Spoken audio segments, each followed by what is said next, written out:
All right, good morning. Thank you so much for joining us. Welcome to the Minneapolis Regional Chamber's Workforce webinar.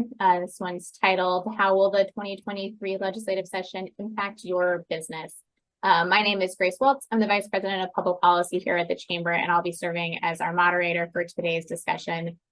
I want to start today by prefacing that we could have devoted an entire day to the question of how will the 2023 legislative session impact your business, and it almost certainly would not be enough time. Today, we're going to be covering some of the headline grabbing changes that happened this session, but this is by no means the last webinar or event that we're going to be hosting on this topic, generally speaking.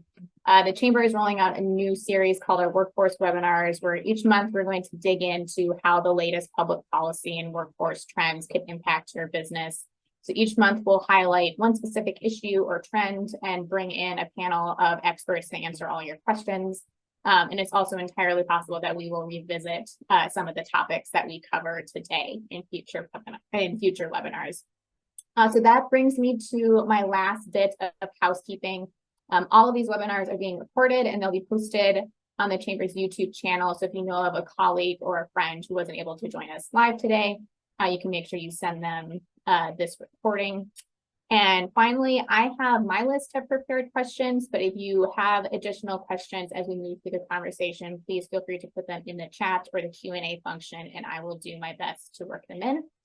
And with that, I'm going to welcome our panelists. And instead of having me take up more time, I'm just going to let them introduce themselves and their organizations, what brought them to the conversation today. So we're going to start with Nicole Morehouse from MRA. Nicole, welcome. Good morning. Thanks, Grace. My name is Nicole Morehouse. I am from MRA. We're an employers association in Golden Valley. We have other locations in Wisconsin, Iowa, Illinois, and Ohio. We provide HR services, a wide variety of different HR services to thousands of organizations across most industries. I represent our 24/7, 365 advisor hotline, where we have highly experienced HR professionals that provide on-the-spot guidance on a wide range of HR topics.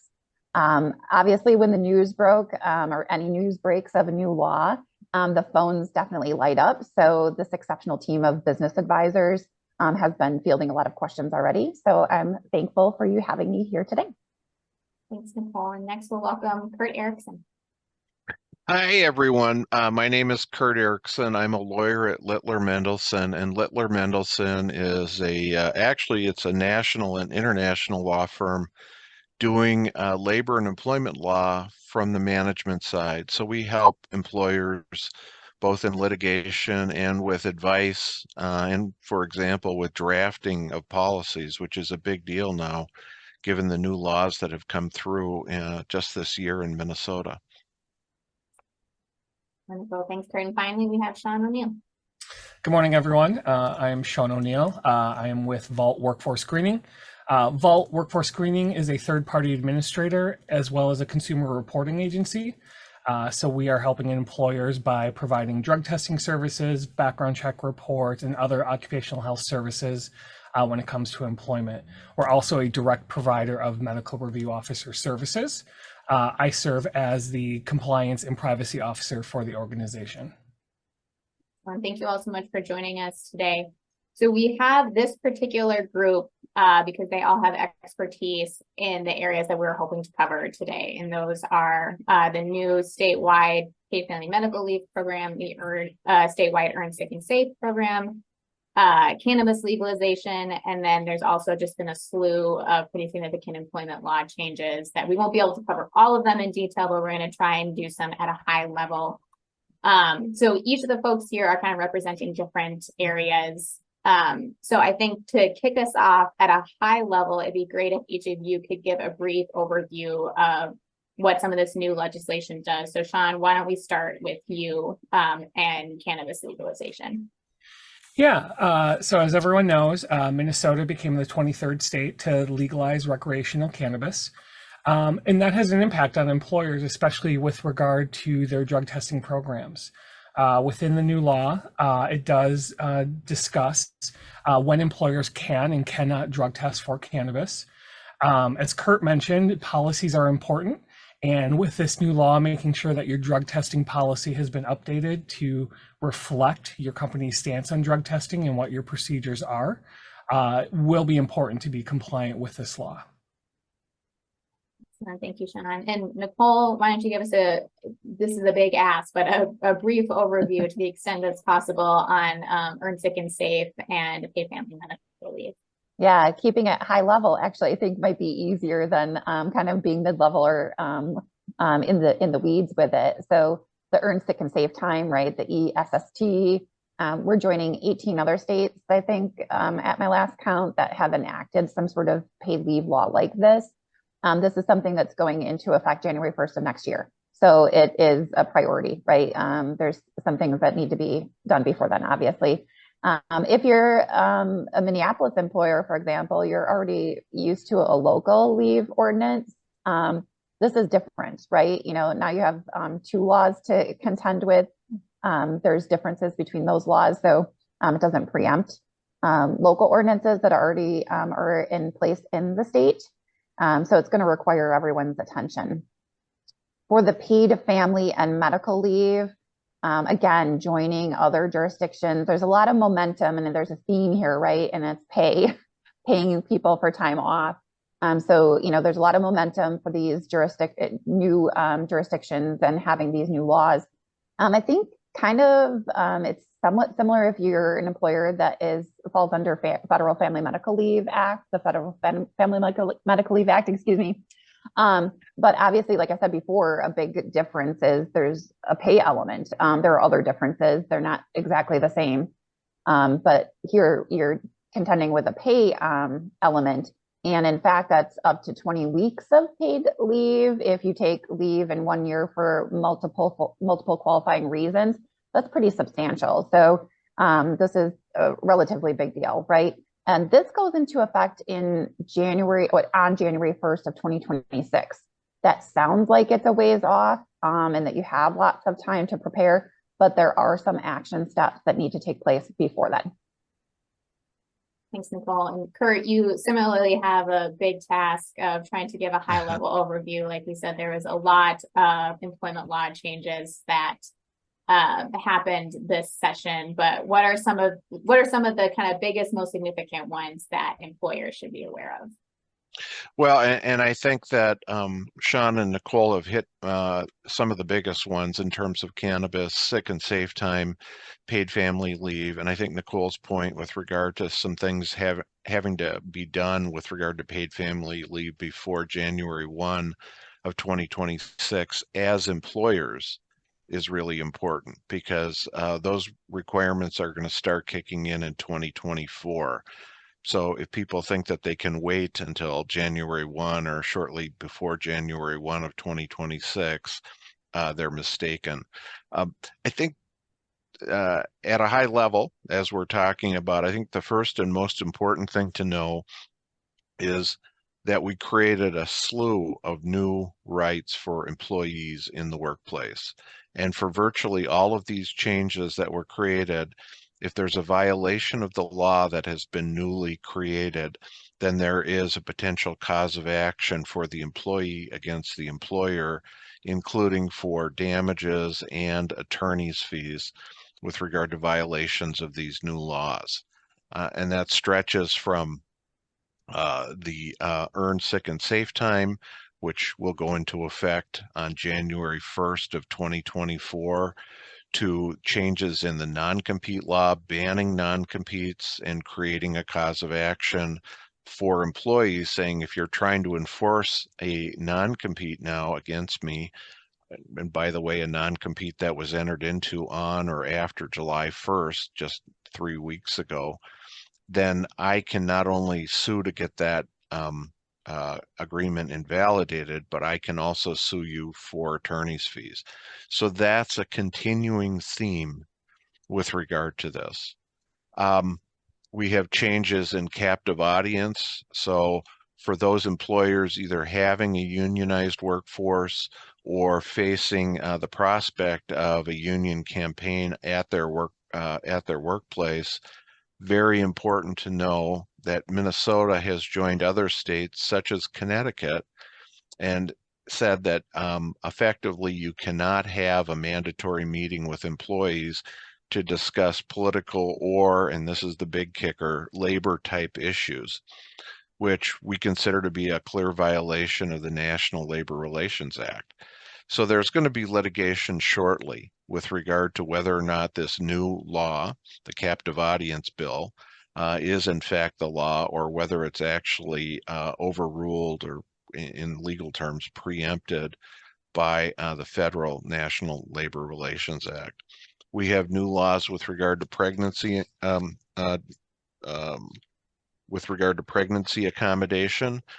We have a undue hardship law with regard to lactating mothers that gives lactating mothers a substantial right to more breaks within the workplace, and leaves us without the ability to say that there's some type of an undue hardship. There is an enormous change in construction law.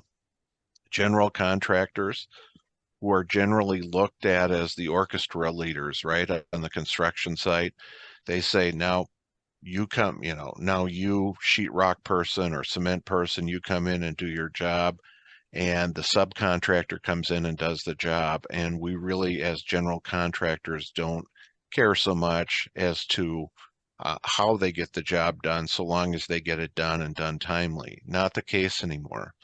General contractors are now potentially jointly and severally responsible or liable for the wages of subcontractor employees. So we're going to have a much greater task with regard to monitoring subcontractors, not just with the quality of their work, but ensuring that their employees are paid, and paid according to the terms of their agreements. And we're going to have to monitor payroll records with regard to that.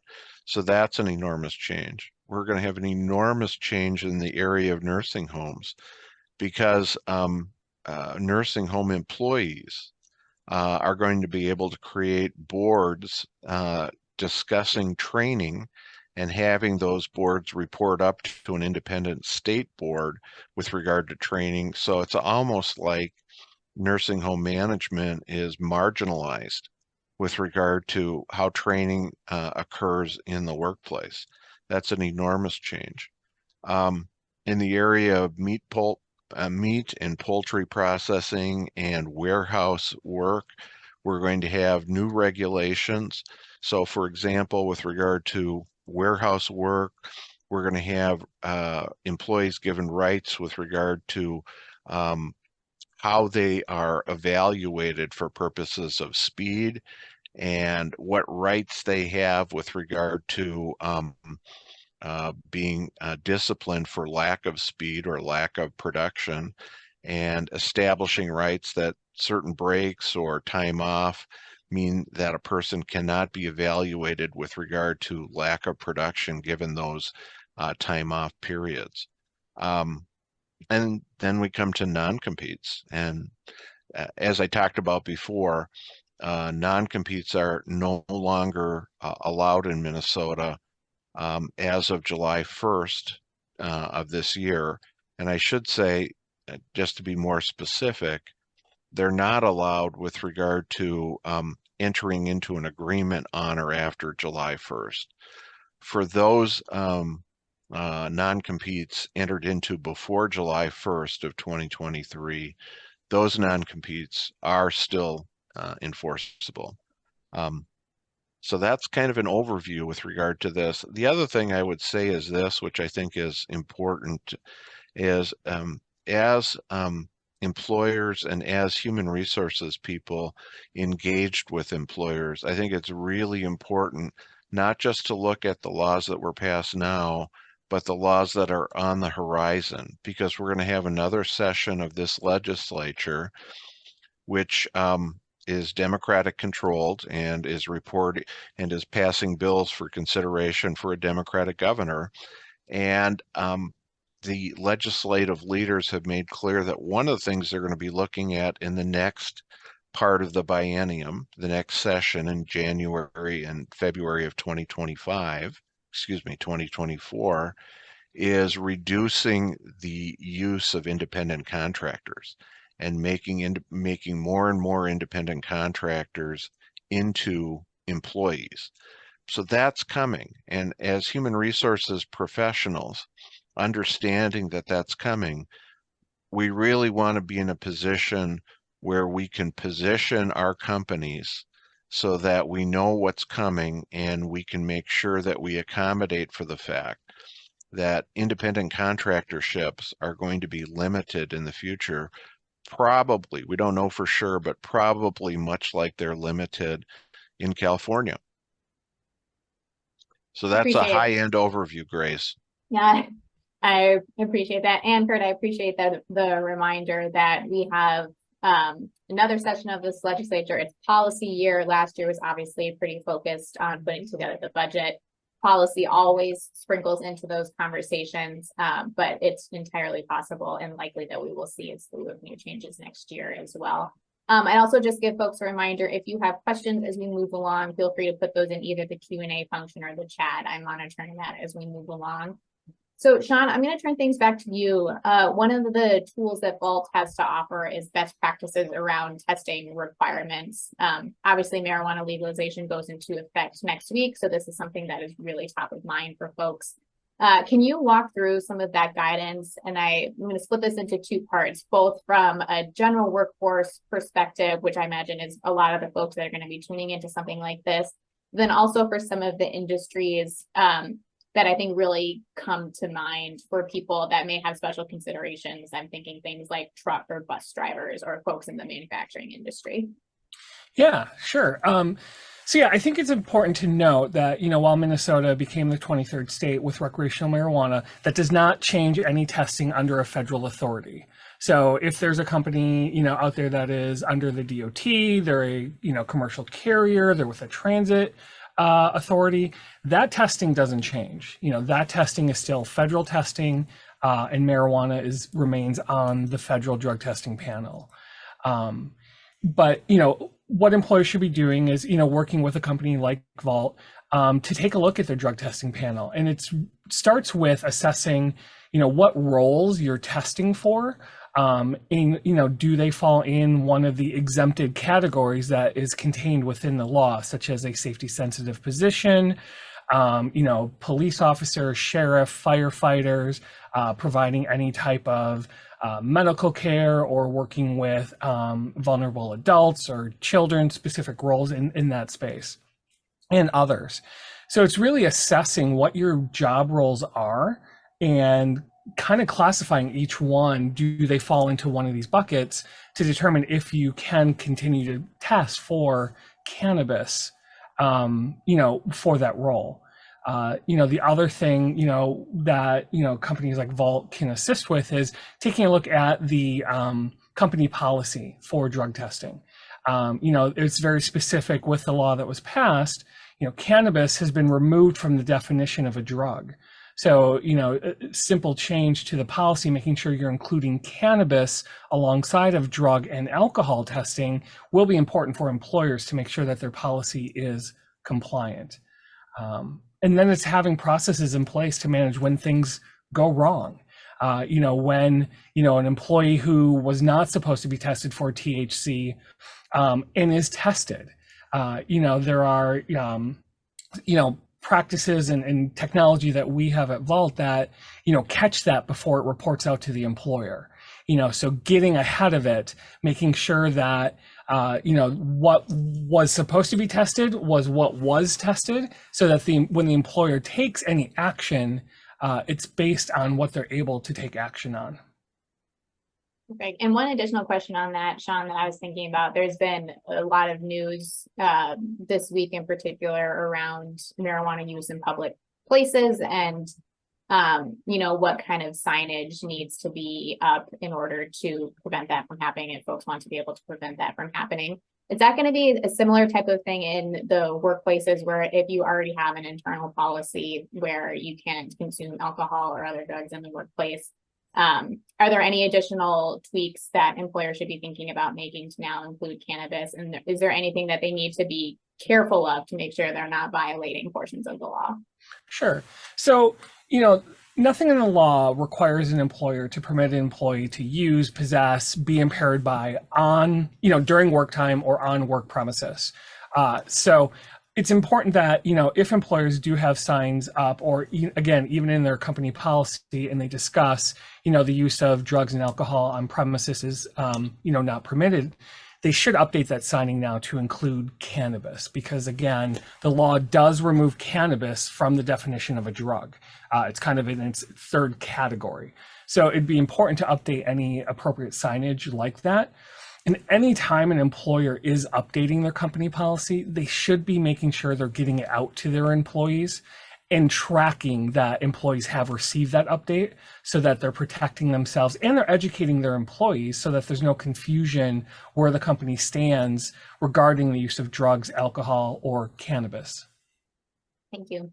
So Nicole, similarly, I think we can say most, if not all employers are realizing that in the next few years, they will have to make significant tweaks to their leave policies or create them entirely if that was a benefit that they didn't previously offer. So for those starting from scratch, or even just for those who are looking for best practices around how to go about making these tweaks, what sorts of resources are out there? And I think if you wouldn't mind, just because I imagine if I was watching this webinar, I'm furiously taking notes and there's just so much information.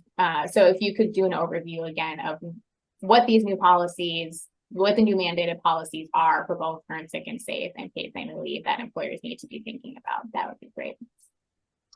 Yeah, both laws have numerous notice requirements, right? So there's all kinds of notice requirements, handbooks, if you have an employee handbook, requirements for rights and remedies in your handbook and those sorts of things. So as one would expect, because of the organization that I work for, I would recommend that you rely on an organization like MRA. Anyone can do an internet search.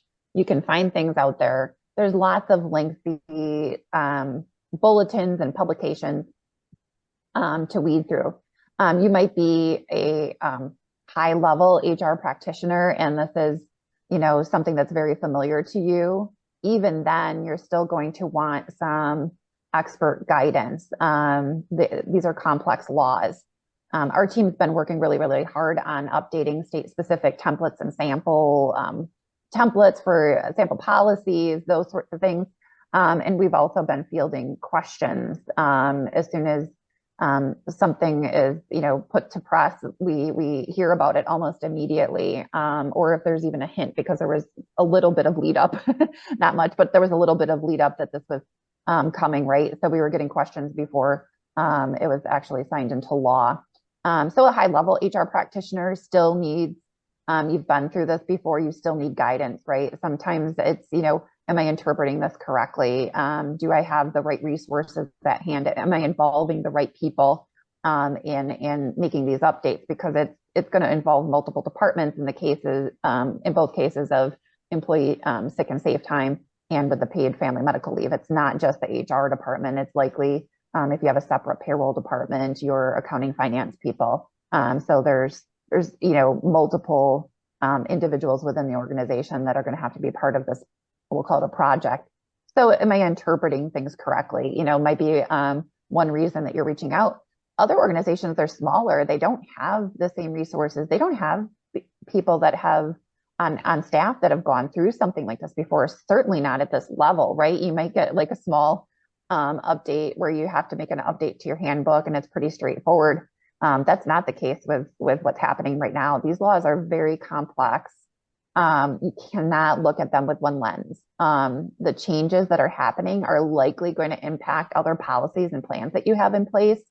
So you can't just take what you read on the internet and you can't just word for word map out, some policies and some notices and that sort of thing. It's going to take looking at your policies and your benefit plans on a large scale and making sure that they all coordinate together. I mentioned federal family medical leave previously, so if you're an employer that is subject to federal family medical leave, are those policies going to work together, the paid family medical leave and the FMLA? Our Wisconsin members already face a similar issue, and it's a constant source of confusion. It's a daily, more than once daily call for us on navigating anytime that there's multiple laws layered on top of each other, and where you're having to comply with two, maybe more laws at the same time. And of course, these are very, very complex. You should continue to work and partner with legal counsel as well. Given the complexity of what's going on here, that's going to be important too. Thanks, Nicole. And one of the things that we heard a lot, I think particularly from supporters of both the paid family leave program and the Earn Sick and Save program throughout the debates, is that if you're an employer who is already offering this benefit, you can just opt out.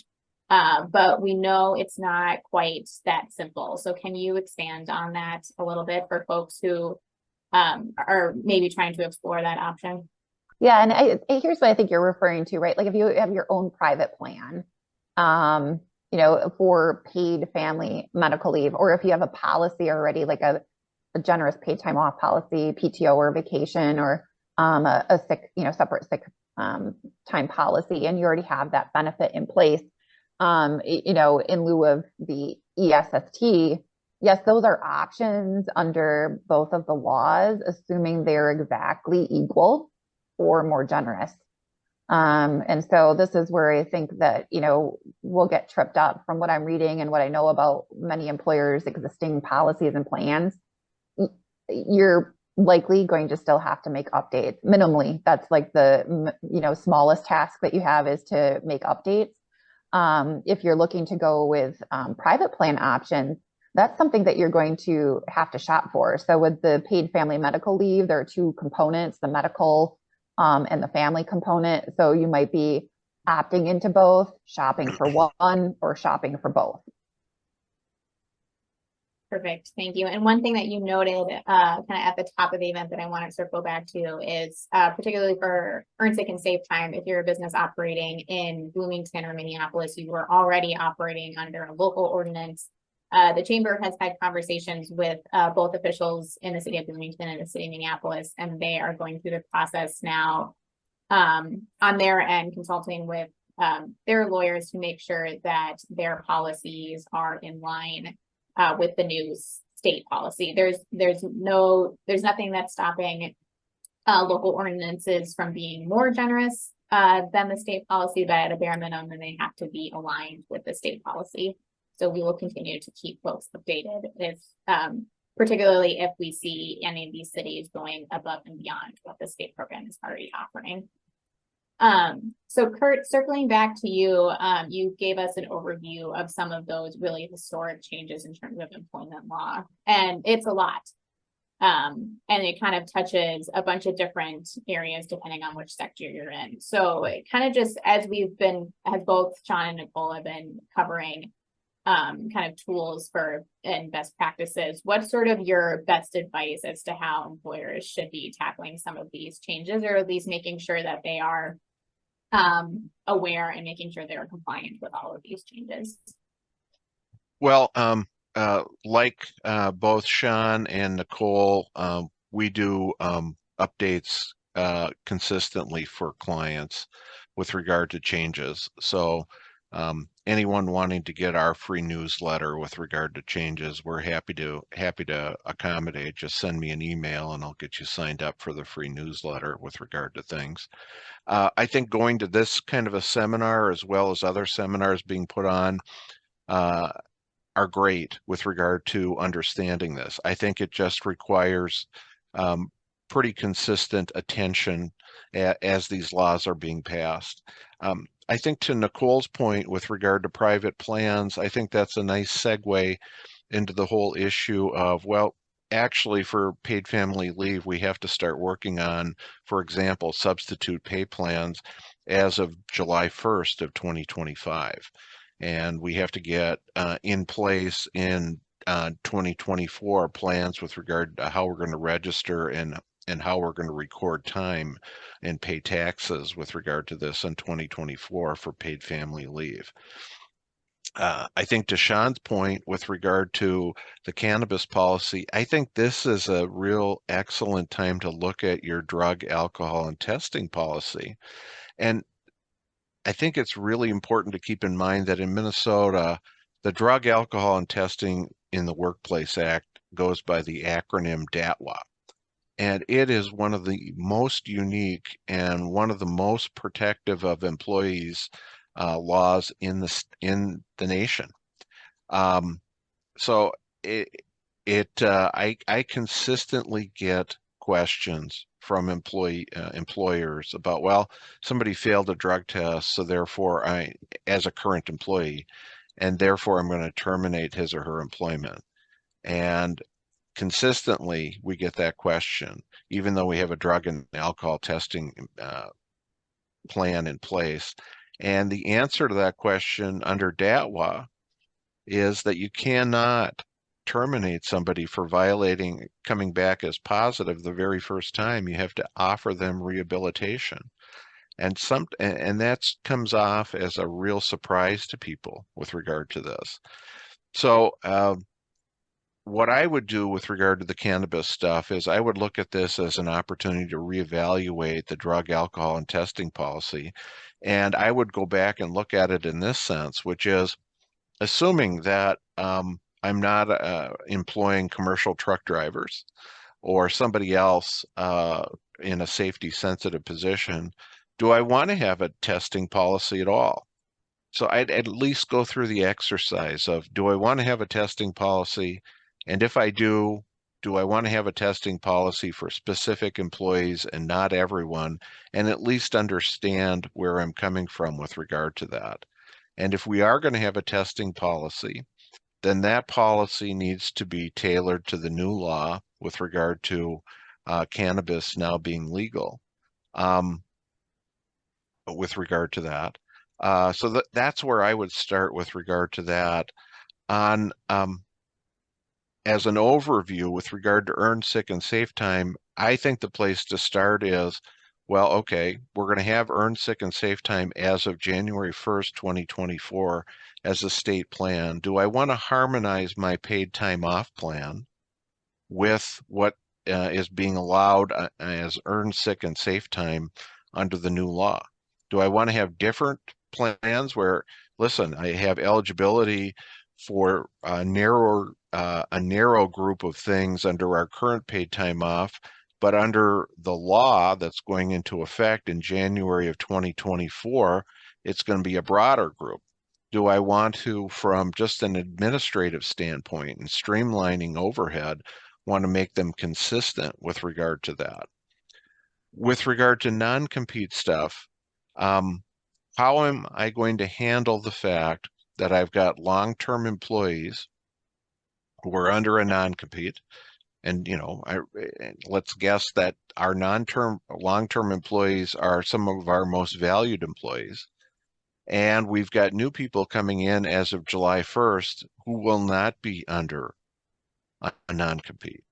How do I want to deal with that tension, potential tension in the workplace with regard to that? With regard to non-competes as an overview matter, I want to revisit the things that are still allowed.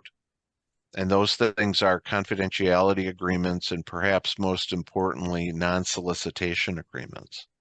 So I want to make sure that I've got a robust non-solicitation agreement. And for those people wondering what I'm talking about, that is an ability to say to let's say a departing employee, listen, on our behalf, you worked with these companies, so you cannot go out and solicit you cannot go out and solicit them for work because you worked with those companies when you were with us. Non-solicitation agreements are more difficult to enforce than non-competes, but they are allowed. And do I want to make clear in new agreements that enforcing a non-solicit agreement is by everyone's agreement, not enforcing a non-compete agreement? I think that's important to get in there. And then from a bargaining standpoint, I want to be in a position where I seriously consider saying, listen, if you violate the non-solicit agreement, you're going to be in a position where you have to pay us attorney's fees as well. I think that's significant because that levels the playing field with regard to the employee coming back and saying, you're trying to enforce what effectively is a non-compete, and I'm entitled to attorney's fees for having to defend against that. And I think we want to have a level playing field where we can say, no, we're enforcing a non-solicit and we're entitled to attorney's fees with regard to that. In some senses, that's unfortunate that, the stakes have been raised, but as unfortunate as it is, that's the reality. So I think we have to deal with that.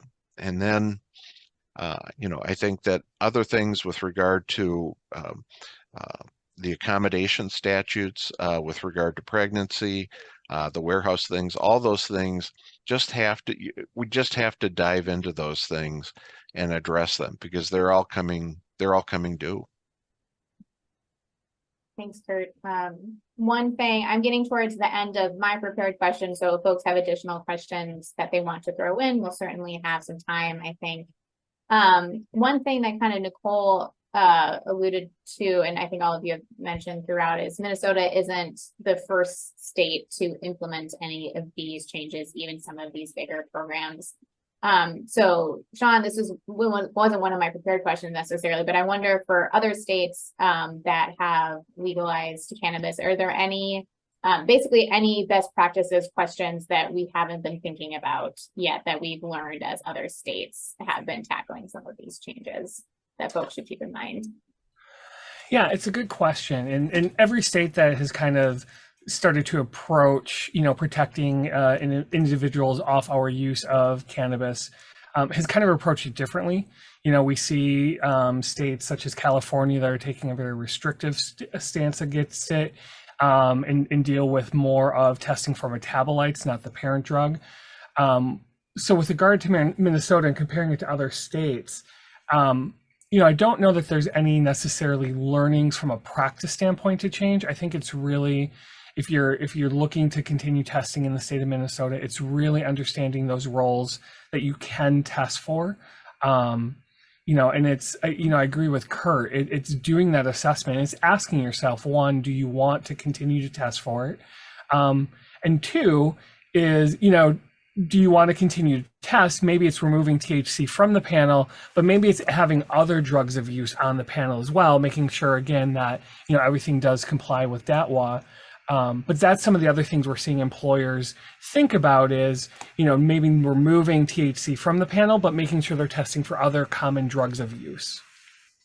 Appreciate that. Nicole, I know we lost you for a second, but I added another question. That's something you had said before had sparked for me that, MRA operates in a bunch of different states. So some in other states where similar policies are in place, you have seen different questions come up. So the question I just posed around for some of these issues, for states that have already implemented some of these programs, are there questions you're getting that I haven't thought of yet that you've been seeing pop up as Minnesota is starting the implementation process as part of these that we should maybe cover today? Yeah, from a multi-state perspective, certainly during the pandemic, right, everyone expanded their geographic footprint and hired remote workers everywhere, and so in the cases of the two laws that I was speaking about, the earned sick and safe time and the paid family medical leave, because the eligibility threshold is so low, even if you're not based in Minnesota and you have one employee working in Minnesota, that's a common question, right? And so writing all these really elaborate policies and having your state addendums in your employee handbook, because maybe you have one or two remote employees in Minnesota, yep, you fall into the lucky group that needs to comply, right? And so we've already been dealing with that in all of these other jurisdictions that have been enacting these laws and have similar thresholds for eligibility. In terms of, kind of the most frequently asked question that we're getting is usually, does our current policy or plan already cover us?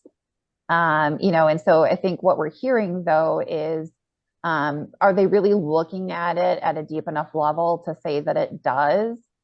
Because a very generous, you could have the most generous PTO policy in the state, but you still probably don't comply with all of the little line items that are written into the law.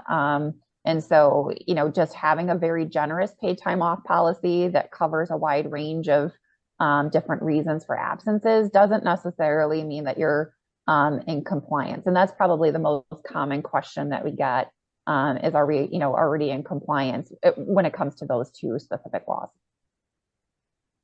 Okay, so I think to wrap us up, you've all kind of already answered this question in different ways, but just for the sake of kind of consolidating it all in one answer, all of these laws have different implementation dates. Some have already gone into effect, some are going to effect next week.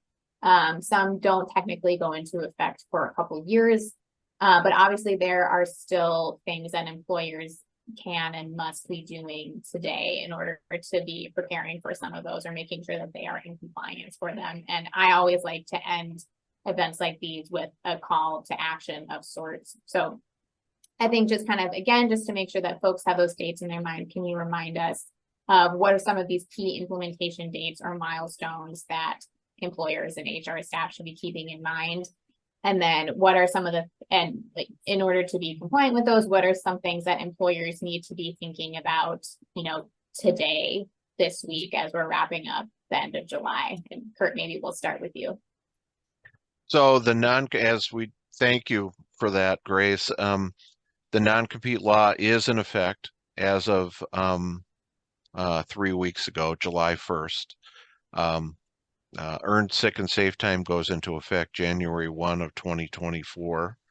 The time periods with regard to paid family leave, as Nicole mentioned, January 1 of 2026 is when you can actually start taking it. But wage reporting and record keeping requirements begin July 1st of 2024. Penalties become effective then. So if you're not timely reporting and beginning the process, if you want to do what Nicole talked about, a substitute plan, you can start applying for a substitute plan, which supposedly is more generous than the paid family leave state law. You can start that on July 1st of 2025. I'm stealing other people's thunder, so I apologize for that. But August 1, as Sean has already talked about, is when we start making cannabis legal. And I'm just trying to think with regard to some of the other laws. I think to your point, Grace, I think it's important to start now looking at addressing all of these. So if I'm in the business of warehousing, or if I'm a poultry processor or a meat processor, I should be looking right now with regard to compliance with regard to these laws. The good news, I guess, is we have a little time with regard to paid family leave. It doesn't trigger immediately, but for everything else, and probably most importantly, the earned sick and safe time, it's coming, and it's coming quickly. So we need to be ready with regard to that. Thanks, Kurt. And Sean and Nicole, maybe I'll tweak the question a little bit for you then. So Sean, if an employer is sitting at, I imagine it's been hard to miss over the past couple of weeks that we know cannabis legalization goes into effect next week. But if an employer is sitting down and kind of feeling a little panicked, like, oh my God, this is happening next week, what do I do? What would be your best advice on that natural first step for folks to take? Yeah, so I think it's first, as an employer deciding, do I still want to continue testing for cannabis? What is my risk threshold? What is my perspective on it? Then it's assessing what roles do I hire for, do I employ, and match that up against the exempted list on the law, and understand if you can even continue to test for those roles or not, because that may make the decision for you. And so that's where I would start. And then, as Kurt mentioned, this is a great time to then take a look at your drug testing policy, do a comprehensive review of it, make any changes you need to make sure it's, it complies with DATWA, and also take a look at the drugs you're testing for. There are new drugs that are, becoming a problem for this country that aren't necessarily tested on your standard 5 panel. And so, while you're looking at your drug testing policy, while you're looking at making changes to your panel, you may want to expand the drugs that you're testing for as well. Thanks, Sean. And Nicole, obviously, with the laws that you talked about, we've got a little bit of runway on them. Especially in the earn sick and safe sense, if you're in Minneapolis and Bloomington, you've already had to comply with these laws. But I think particularly for a lot of our smaller businesses who almost certainly do not have an HR staff or a department that can be devoted to solving for some of these issues, what are some of those first steps that folks can be taking? Yeah, and like I mentioned earlier, if you are, fortunate enough to be a member of our organization, start with us. If you partner with legal counsel, that's obviously part of the equation here as well. Just maybe a peer network even, and this forum, and Kurt mentioned this earlier, just webinars like this. So anytime, sign up for those email distribution lists, go to the state's websites, the state website, and make sure that you're signed up for all of those email distribution lists, because they do tend to release over time when they act so quickly like this. I believe the last time I looked at the state's website, it said, coming soon, right? So there's like resources. Minneapolis, I believe, is what, there's like a sample policy out there, right? So, if the state does the same thing, those are going to be very valuable resources. If not, like reaching out to a peer network, like I said, membership at an organization like MRA is worth its weight in gold because of the access to the resource center and the advisor hotline. Something that I just, kind of thought of mentioning too is that there's a training element that we didn't talk about, right? So we're talking very tactical. We're talking about coming up with, the materials and the mechanisms to make the laws work at our organization. But there, in every case of what we've talked about, there's some element of supervisory training that's probably going to be needed in order to comply with the laws. Appreciate that, Nicole. And similarly, kind of as we wrap up here, if folks have additional questions, I'm going to put my email in the chat out to everyone. Feel free to reach out to me. Obviously, there's lots of staff at the chamber who's tracking these changes, especially my team on the public policy side. We have an advocacy newsletter that goes out where we're trying to keep folks up to date as changes are coming up. And just again, as we wrap up, I want to thank all of these panelists for sharing their expertise and resources today. And I would note that part of the reason why we did this webinar at all is because all of these organizations represented here today actively raised their hands and said, we want to be able to get this information out to your members. What's the best way to do that? And that's what got us to this webinar today. So really appreciate all of you being so proactive. Again, if you have additional questions that we didn't get to, or that you think of after the fact, feel free to reach out to me or anyone on the MRC team directly. We'll do our best to get you answers or get you connected with these folks directly. And as well, if you would really love a webinar devoted just to one of the specific topics that we covered today, we're happy to make that work as well. Our next workforce webinar is on Tuesday, August 15th, same time, 8:30 to 9:30, and it's titled Reaching Untapped Talent Through Partnerships, Business and Community-Based Organizations. So if you're looking to learn more about how engaging community-based organizations can help you address some of your short-term staffing needs and create pathways to skilled talent in the future, this will be a great webinar for you. That brings us to the end. Thank you so much to our panelists for joining us today. Thank you all for tuning in.